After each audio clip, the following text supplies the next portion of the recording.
प्यारे विद्यार्थियों, आप सभी का स्वागत है। आज हम कक्षा 10 NCERT क्षितिज भाग 2 हिंदी की पाठ्यपुस्तक में नागार्जुन द्वारा रचित एक छोटी सी कविता फसल, उसकी व्याख्या करने वाले हैं, उसे समझने वाले हैं। इस कविता में कवि ने फसल के बारे में बताया है कि फसल क्या है। फसल शब्द सुनते ही हमारे मस्तिष्क में लहलहाती फसल आने लग जाती है।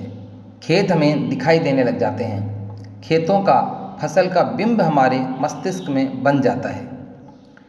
इस कविता में कवि ने फसल के उगने में प्रकृति और मनुष्य के सहयोग को रेखांकित किया है। वाचन करते हैं कविता का। एक के नहीं, दो के नहीं, ढेर सारी नदियों के पानी का जादू। एक के नहीं, दो के नहीं, लाख लाख कोटि कोटि हाथों के स्पर्श की महिमा। एक की नहीं, दो की नहीं, हजार हजार खेतों की मिट्टी का गुणधर्म। फसल क्या है? और तो कुछ नहीं है वह, नदियों के पानी का जादू है वह, हाथों के स्पर्श की महिमा है। भूरी काली संदली मिट्टी का गुण धर्म है। रूपांतर है सूरज की किरणों का, सिमटा हुआ संकोच है हवा की थिरकन का। देखो, कवि ने बताया एक के नहीं, दो के नहीं, ढेर सारी नदियों के पानी का जादू। मतलब फसल क्या है? एक नहीं, दो नहीं, बहुत सारी नदियाँ अपना योगदान देती हैं, तब जाके फसल उत्पन्न होती है। यहाँ किसी एक खेत की फसल की बात नहीं की गई है, यहाँ सामूहिक पूरे क्षेत्र की, पूरे भारतवर्ष की या पूरे संसार की फसलों की बात की गई है। कवि ने कहा कि बहुत सारी नदियों का पानी हम काम में लेते हैं, तब फसल उत्पन्न होती है। और नदियों के पानी का जादू क्यों बताया कि नदियों के पानी को हम काम में लेते हैं तो फसल उत्पन्न होती है, इसलिए वो पानी जादू की तरह होता है। एक के नहीं, दो की नहीं, दो के नहीं, लाख लाख कोटि कोटि हाथों के स्पर्श की महिमा।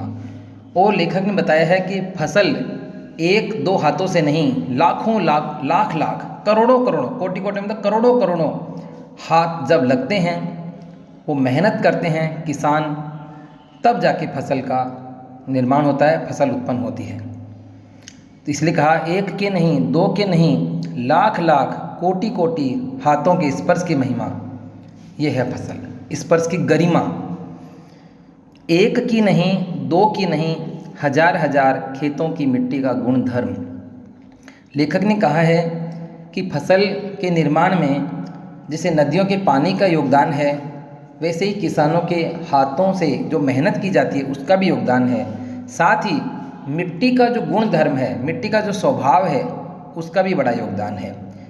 इसमें अलग अलग जगह पर अलग अलग प्रकार की मिट्टी होती है। उस मिट्टी का गुण धर्म होता है कि कौन सी मिट्टी किस प्रकार की फसल का उत्पादन करती है। तो लेखक ने कहा है कि फसल के उत्पादन में अनेक प्रकार की मिट्टियों का योगदान होता है। फसल क्या है? और तो कुछ नहीं है वह, नदियों के पानी का जादू है वह। यह लेखक ने फिर से बताया, उन्हीं बातों को वापस से बताया कि फसल क्या है? और कुछ नहीं है, नदियों के पानी का जादू है। नदियाँ अपना पानी लाती है, उससे मिट्टी उपजाऊ बनती है, वो पानी फसल में काम आता है, उससे फसल उत्पन्न होती है। हाथों के स्पर्श की महिमा है, और अनेक हाथ अपना योगदान देते हैं, तब जाके फसल उत्पन्न होती है।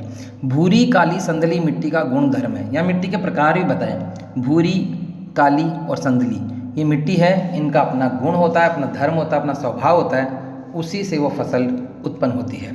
रूपांतर है सूरज की किरणों का। यहाँ एक नई बात बताई कि फसल के उत्पादन में सूरज का भी योगदान है। सूर्य की किरणें जो हैं वो फसल पर गिरती हैं या एक बीज पर गिरती हैं तो अंकुरन होता है, और फसल के उत्पादन में, फसल के बढ़ने में उन सूरज की किरणों का योगदान भी है।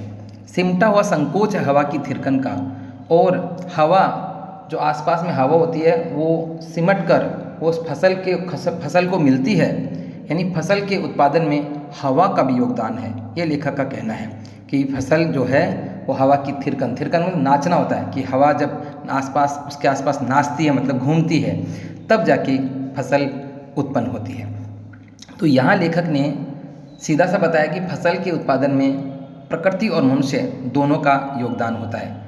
नदियों का पानी, किसान के हाथों का स्पर्श, मिट्टी का गुणधर्म और सूर्य की जो किरणें हैं और हवा, इन सब का योगदान होता है, तब जाकर फसल उत्पन्न होती है।